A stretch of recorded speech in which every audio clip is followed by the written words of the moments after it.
Et si votre réalité n'était pas quelque chose auquel vous réagissez, mais quelque chose que vous créez, ce n'est pas une idée de motivation, c'est une loi spirituelle. Et au moment où vous la comprenez, pas seulement avec votre esprit, mais avec tout votre être, votre vie ne sera plus jamais la même. Neville Goddard a dit un jour, « Changez votre conception de vous-même, et vous changerez automatiquement le monde dans lequel vous vivez. » Il ne s'agit pas de changer votre travail, votre maison ou vos relations. Il s'agit de vous changer vous, l'homme intérieur, la femme intérieure, le « je suis » intérieur qui définit le monde que vous voyez.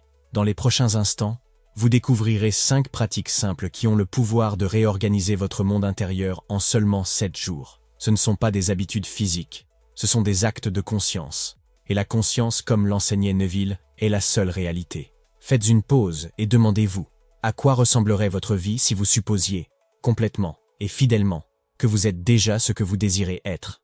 La plupart des gens ne se donnent jamais la permission de faire cela. Ils attendent que la vie leur donne des preuves avant de s'autoriser à ressentir le souhait exaucé. Mais ce faisant, ils passent à côté de la clé qui ouvre toutes les portes. L'acte intérieur doit venir en premier. Soyons clairs. Ces 5 pratiques ne fonctionneront pas si vous vous contentez de les effleurer. Il ne s'agit pas de se divertir avec une idée. Il s'agit de vivre à partir d'un nouvel état pendant 7 jours. Pas pour toujours. Pas pendant des années. Juste 7 jours. Dans 7 jours, vous saurez si vous avez vraiment accepté votre nouvelle identité. Non pas parce que le monde a changé instantanément, mais parce que vos réactions ont changé. Parce que vos suppositions semblent naturelles. Parce que quelque chose en vous ne doute plus. Cette vidéo est pour ceux qui sont prêts. Non pas à essayer plus fort, mais à supposer différemment.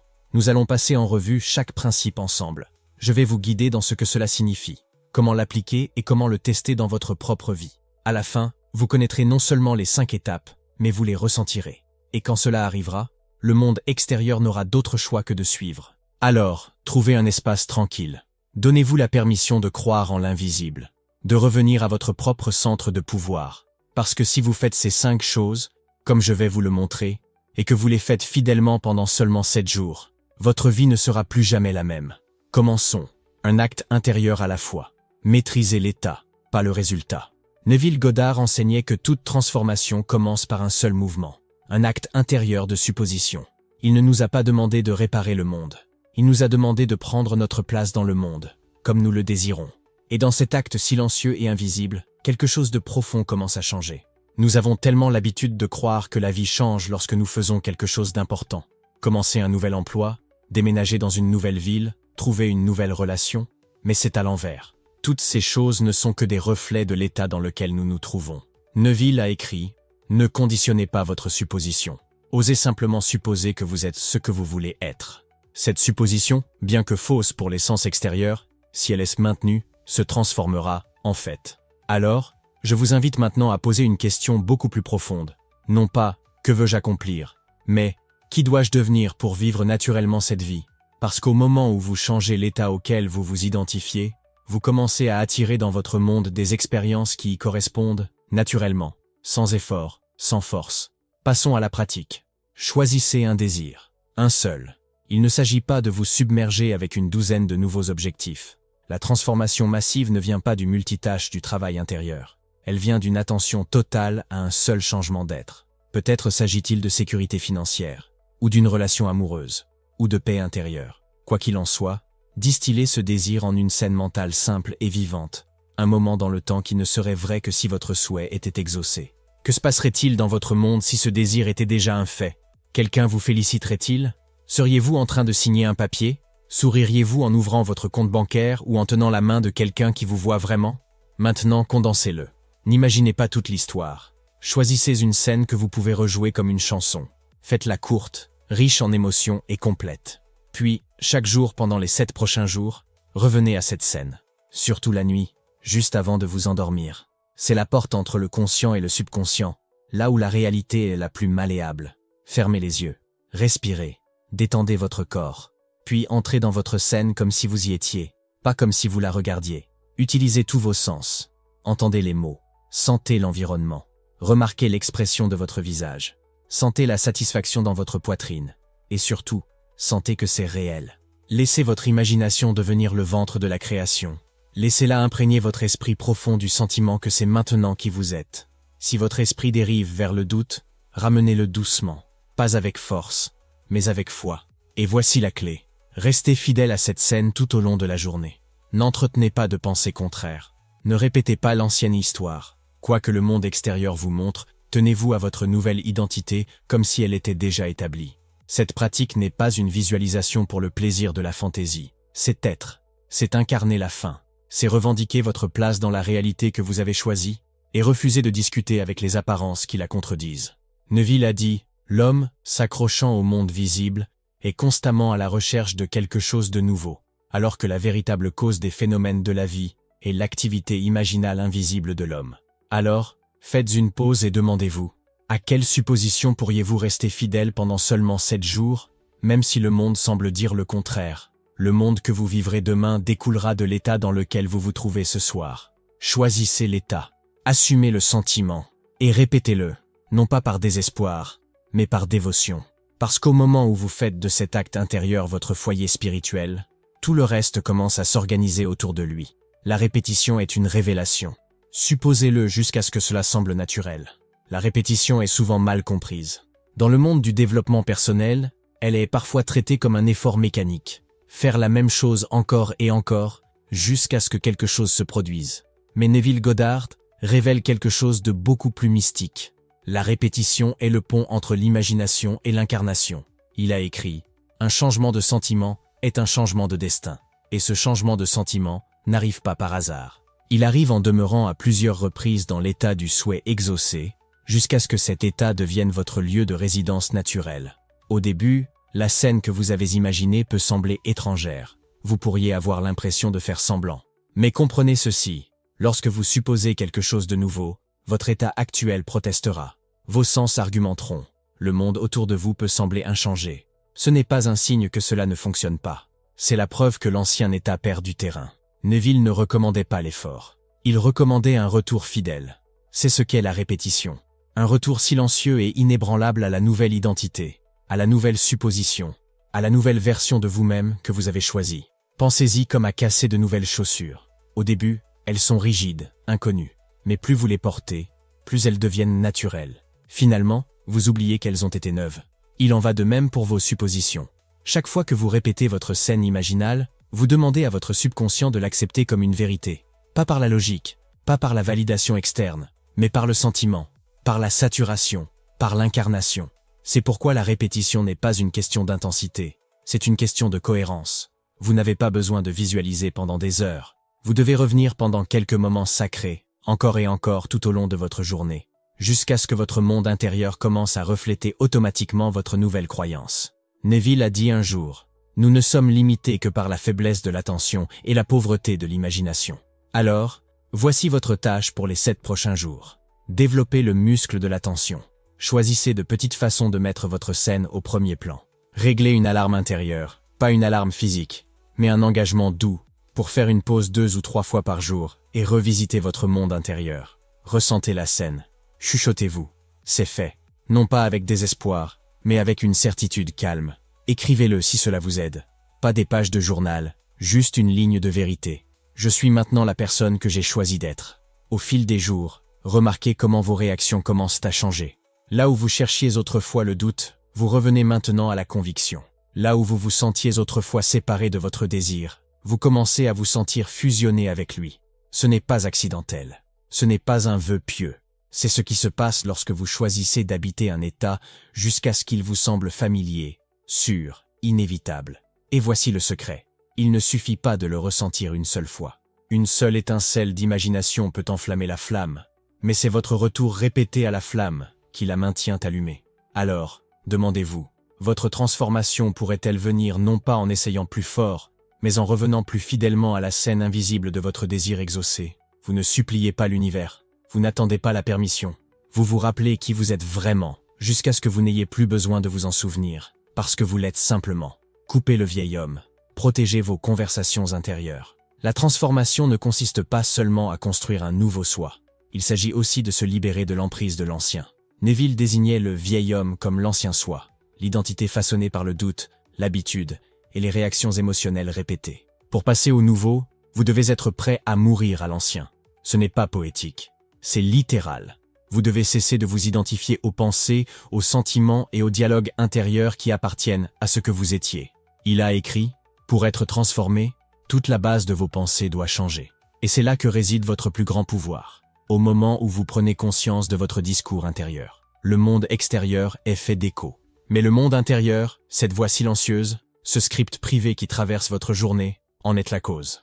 La plupart des gens vivent dans un dialogue constant de manque. J'espère que cela se produira. Peut-être que je ne suis pas prêt. Cela ne fonctionne jamais pour moi.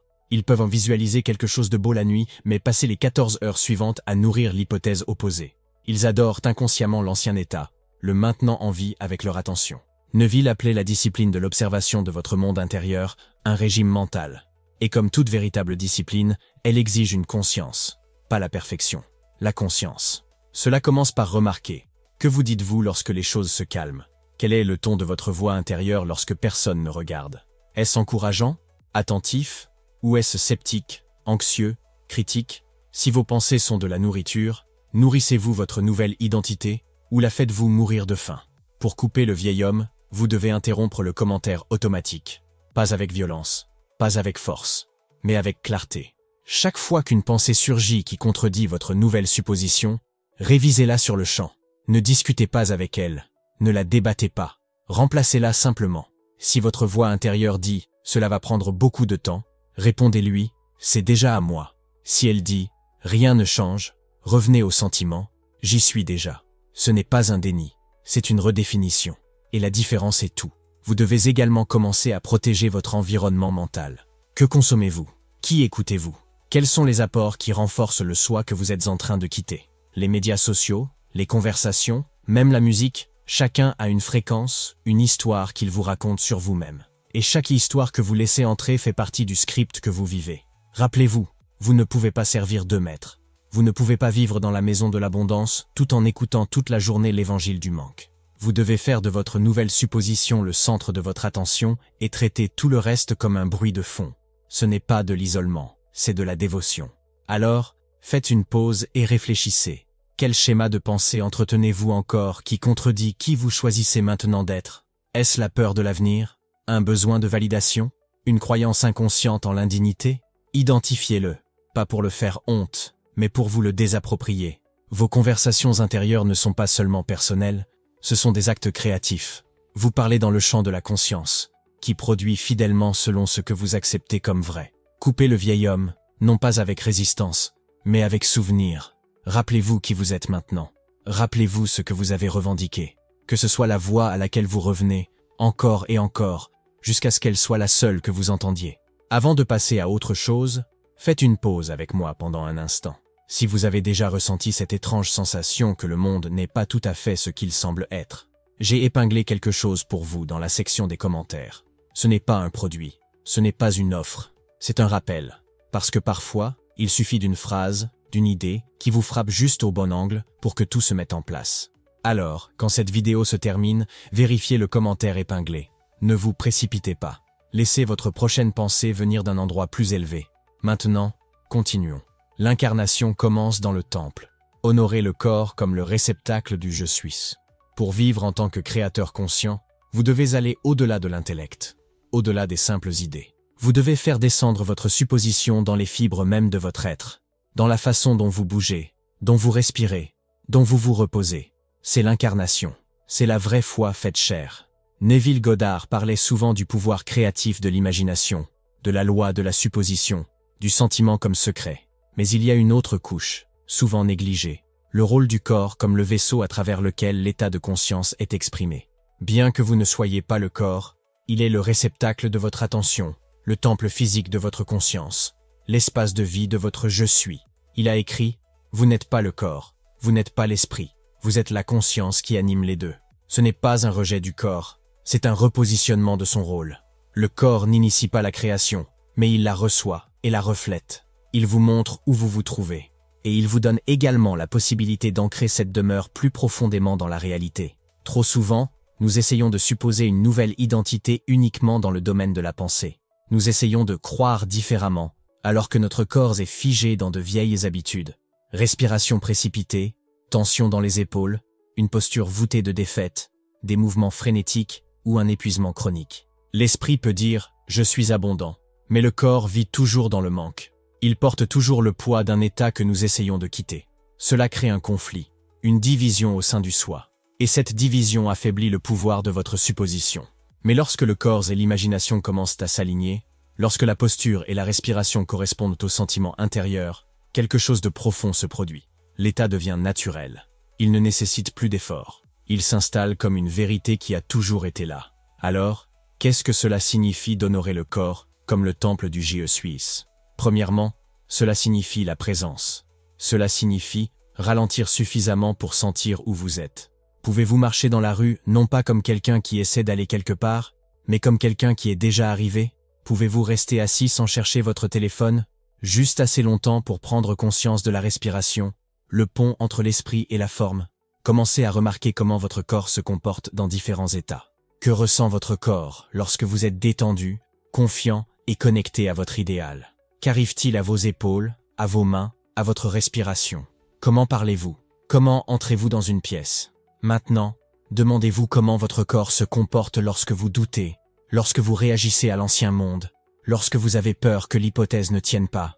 Ce contraste n'est pas fait pour vous faire honte, il est fait pour vous éveiller, parce que le corps ne ment pas. Il vous dit exactement dans quel état vous êtes, même lorsque l'esprit essaie de vous convaincre du contraire. Vivre dans une nouvelle hypothèse, c'est l'habiter physiquement, non pas par la performance, mais par l'intimité avec votre propre conscience. Cela ne signifie pas faire semblant, cela signifie devenir. Commencez par le matin. Les premiers instants de la journée sont sacrés. Ils sont le pont entre l'état subconscient du sommeil et votre activité consciente. Comment vous réveillez-vous? Vous précipitez-vous immédiatement, vous agrippant à votre téléphone, submergé de vieilles pensées? Ou pouvez-vous vous permettre de faire une pause, de respirer, de revenir à l'état dans lequel vous vous êtes endormi? Même 5 minutes de connexion tranquille à votre corps, avant que le monde n'attire votre attention, sont une déclaration puissante. Je choisis de vivre de l'intérieur. Cela peut signifier poser une main sur votre poitrine et affirmer le nouvel état. Cela peut signifier s'étirer lentement et délibérément, comme quelqu'un qui est en sécurité, autonome et en paix. Cela peut signifier traverser votre maison comme si c'était la vie que vous avez choisie, et non celle à laquelle vous essayez d'échapper. C'est l'incarnation. Ne pas attendre de preuves pour agir différemment, mais agir à partir de la preuve déjà acceptée en soi. Le corps a également besoin de rythme. Il prospère dans des schémas qui honorent son intelligence. Mouvement doux, hydratation, immobilité, respiration. Ce ne sont pas seulement des conseils de santé, ce sont des pratiques d'alignement. Elles aident à restaurer la clarté du vaisseau, afin que votre imagination puisse parler sans interférence. Neville accordait une immense importance au sommeil. Il a écrit « Endormez-vous dans le sentiment du désir réalisé ». Pourquoi? Parce que le sommeil est le moment le plus impressionnable de votre journée. Lorsque l'esprit conscient se retire, le subconscient s'ouvre pour recevoir tout état émotionnel que vous y apportez. Si vous vous endormez dans la peur est semée. Mais si vous entrez dans le sommeil comme celui qui est déjà, qui a déjà, qui sait déjà, alors cette graine d'hypothèse est portée profondément dans le sol de la conscience. Alors, à quoi cela ressemble-t-il en pratique? Lorsque vous vous préparez au repos, ne vous effondrez pas dans votre lit en fatigue mentale. Utilisez ces derniers instants. Laissez votre respiration ralentir, laissez votre corps s'adoucir, et revenez à votre scène, non pas avec effort, mais avec abandon. Laissez tout votre être ressentir la vérité du désir réalisé. Vous n'utilisez pas votre corps pour créer l'état. Vous laissez le corps le recevoir, le porter, le soutenir, l'exprimer. Et voici l'invitation. Que changerait-il si vous honoriez votre corps non pas comme quelque chose à réparer, mais comme quelque chose de sacré, quelque chose qui révèle où vous habitez et vous aide à approfondir cette habitation? Traiteriez-vous vos mouvements différemment? Entreriez-vous dans chaque pièce avec un sentiment d'autorité calme? Donneriez-vous à votre corps la permission de se reposer, sachant que votre hypothèse est à l'œuvre, même dans l'immobilité? Que votre marche déclare l'état, que votre respiration le confirme, que votre repos le nourrisse. Votre corps n'est pas un obstacle à votre manifestation, il est la scène sur laquelle elle se déroule. Lorsque l'imagination et l'incarnation se déplacent comme un seul, l'hypothèse devient réalité. Non pas dans un futur lointain, mais ici, maintenant, dans la forme, dans la respiration, dans la présence. Que le temple reflète la vérité. Je suis. Suivez les victoires intérieures. Reconnaissez le changement avant que le monde ne le reflète. Dans le processus de création consciente, il arrive un seuil subtil mais essentiel. Un point où rien dans le monde ne semble différent. mais où quelque chose en vous n'est plus le même. Il n'y a pas de feu d'artifice, pas de grande confirmation. Le désir n'est pas physiquement arrivé. La personne n'a pas appelé. L'argent n'a pas atteint le compte. Et pourtant, vous vous surprenez à réagir différemment, à penser différemment, à ressentir différemment. C'est le début du véritable changement. Et à moins que vous n'appreniez à reconnaître ces mouvements intérieurs comme valides, réels et puissants, vous rejetterez inconsciemment les signes que votre hypothèse est déjà à l'œuvre. Neville Goddard a dit « Persistez dans l'hypothèse que votre désir est déjà réalisé. Cette persistance se transformera en fait. » Mais ce qu'il a également souligné, encore et encore, c'est que cette persistance ne consiste pas seulement à maintenir une image mentale. Il s'agit de rester fidèle à une transformation intérieure, même en l'absence totale de résultats extérieurs. Soyons honnêtes, la plupart des gens retombent dans le doute, non pas parce qu'ils n'ont pas réussi à imaginer correctement, mais parce qu'ils n'ont jamais appris à valoriser la preuve intérieure de la transformation. Ils sont tellement habitués à chercher la preuve dans le monde physique qu'ils manquent la partie la plus critique du voyage. Le moment où ils commencent à réagir à partir du nouvel état, plutôt que d'essayer simplement d'y croire. Ce chapitre vise à devenir sensible à ces moments. Il s'agit de développer le genre de conscience qui honore chaque petit changement de conscience comme une graine de manifestation. Commençons par nous demander, qu'est-ce qu'une victoire intérieure? Ce n'est pas l'appel téléphonique, l'email ou le chèque inattendu. Ce sont des reflets, pas des causes. Une victoire intérieure est le moment où vous commencez à vous identifier à la version de vous-même qui a déjà ce qu'elle désire. Il peut s'agir d'un moment de calme pendant une situation qui vous causerait normalement de l'anxiété, ou d'un éclair de joie lorsque vous revisitez votre scène imaginaire et qu'elle ne ressemble plus à un vœu pieux, mais à un souvenir. Il peut s'agir de la façon dont vous refusez une conversation qui vous épuisait autrefois, sans culpabilité, ou de la façon dont vous marchez dans la rue avec une posture de détente et de confiance que vous n'aviez pas auparavant. Ces choses peuvent ne pas sembler significatives à l'œil non averti, mais pour le créateur conscient, ce sont des étapes importantes. Parce qu'elles signalent que votre monde intérieur est en train de changer, et puisque votre monde extérieur est toujours un reflet de votre état intérieur, le changement est désormais inévitable. Neville parlait souvent du pont des incidents, un déroulement naturel d'événements qui vous mène de votre expérience actuelle à la réalisation de votre désir. Mais il nous a également rappelé que le pont est souvent invisible au début. Il commence par un changement en vous. Et si vous ignorez ce changement parce qu'il n'a pas encore produit de fruits visibles, vous risquez d'abandonner l'état avant que le pont n'ait la chance de se construire. Imaginez que vous plantez une graine. Vous l'arrosez, vous la nourrissez, vous protégez le sol. Les jours passent, et rien n'apparaît. Mais profondément sous la surface, quelque chose se passe. Des racines se forment, le sol se déplace, la vie commence. Maintenant, imaginez que vous arrachez la graine du sol parce qu'elle n'a pas germé assez rapidement. C'est ce que beaucoup font avec leurs hypothèses.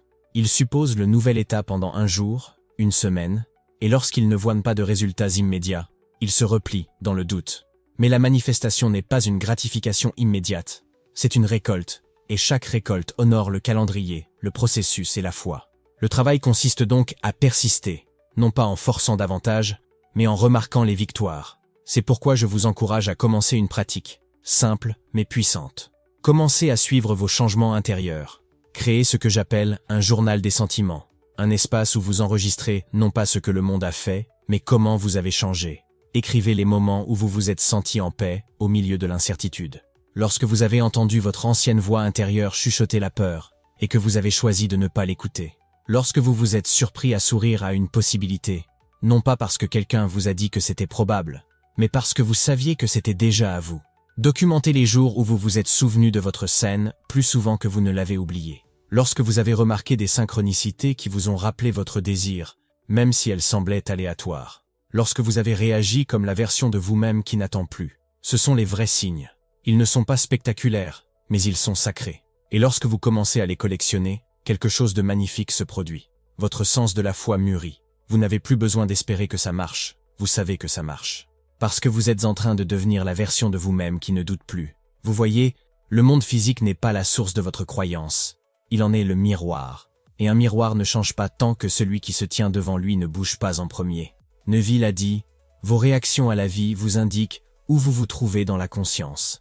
Ainsi, lorsque vos réactions changent, vous avez déjà bougé, vous êtes déjà sur le pont, la loi est déjà en mouvement. Vous devez apprendre à traiter ces changements internes comme votre retour d'information le plus précieux que les chiffres sur un compte bancaire. plus précieux que les SMS des autres. Parce que même si toutes ces choses vont et viennent, votre état de conscience détermine tout. Donnons vie à cela. Imaginez une personne qui désire depuis longtemps la liberté financière. Elle a imaginé la scène. Elle a supposé l'état. Mais rien ne semble se passer. Les factures sont toujours là. Le travail est toujours perçu comme limitant. Mais alors, quelque chose de subtil se produit. Elle vérifie son compte et, au lieu de ressentir de la peur, elle ressent une assurance tranquille. C'est temporaire. Elle entre dans un magasin et se sent digne des choses qu'elle voit, même si elle ne les achète pas. Elle commence à parler avec confiance de l'endroit où elle va. Non pas par fantaisie, mais par identité. Rien n'a changé. Et pourtant, tout a changé. C'est le changement qui précède tous les changements. Alors, demandez-vous honnêtement, pouvez-vous rester fidèle au nouvel état, même en l'absence de confirmation extérieure? Pouvez-vous suivre votre transformation, non pas par ce qui se passe à l'extérieur, mais par qui vous êtes en train de devenir à l'intérieur? Parce qu'au moment où vous pouvez dire oui à cela, vous ne créez plus par besoin. Vous créez à partir de la connaissance. Et l'univers n'a d'autre choix que de se conformer. Vous n'attendez pas de résultats. Vous les reconnaissez dans leur forme la plus essentielle, la plus puissante. Et lorsque le monde reflètera enfin ce que vous avez déjà accepté en vous, cela vous semblera familier, naturel, sans surprise. Parce que vous viviez à partir de cela bien avant que cela n'arrive. Maintenant que nous avons atteint ce point ensemble, faites une pause.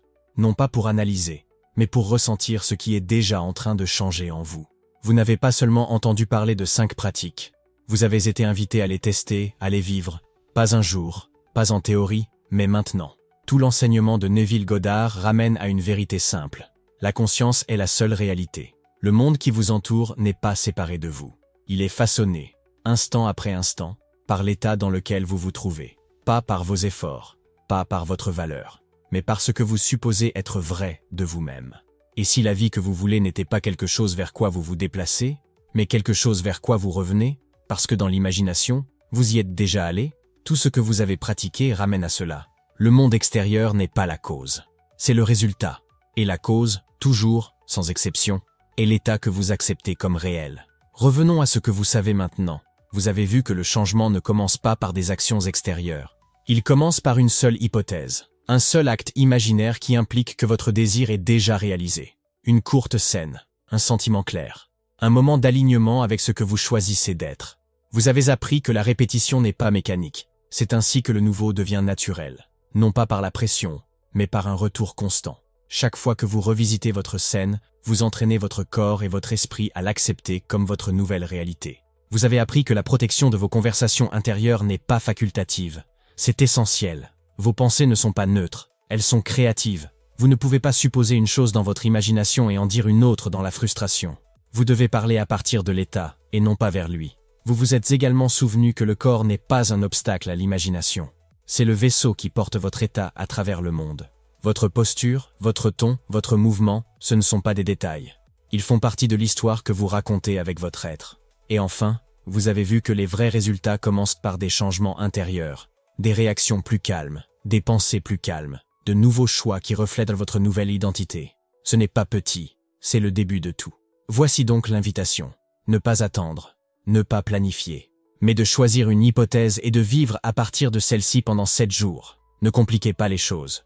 Choisissez un désir. Créez une scène qui implique qu'il est déjà réalisé. Ressentez-le. Revenez-y. Laissez-le façonner votre façon de marcher, de parler, de penser et de réagir. N'attendez pas de preuves. Que votre preuve soit le sentiment. Que votre signe soit le changement dans votre façon de vous comporter. Neville a dit, assumez le sentiment du désir réalisé et persistez dans cette hypothèse, car elle seule suscitera la chose désirée et la rendra visible dans votre monde. Il n'y a personne à convaincre, personne à concurrencer. Il n'y a que la question. Êtes-vous prêt à supposer que c'est déjà vrai? Si vous l'êtes, alors pendant 7 jours, tenez-vous-en à cela. Doucement, tranquillement, sans forcer. Vous n'avez pas besoin de voir des résultats pour savoir que ça marche. Vous le sentirez. Vous reconnaîtrez les moments où vous ne chasserez plus, n'attendrez plus ou ne vous demanderez plus. Parce que vous serez déjà la version de vous-même, qui n'a pas besoin de remettre en question. Et à partir de cet état, la vie suivra. Non pas parce que vous l'avez poussé, mais parce que vous l'avez vécu. Un désir, une scène, un état. Vivez à partir de cela pendant 7 jours, non pas en forçant, mais en revenant tranquillement au sentiment du désir réalisé. Laissez vos pensées et vos actions refléter la version de vous qu'il a déjà. Si le doute apparaît, rappelez-vous, l'extérieur suit l'intérieur. Toujours. Neville a dit, votre hypothèse, bien que fausse, si elle est persistée, se transformera en fait. Et si vous êtes prêt à voir le monde à travers une nouvelle lentille, consultez le commentaire épinglé. Il y a quelque chose là que vous ne voudrez pas manquer. Laissez-le approfondir le changement que vous avez déjà commencé.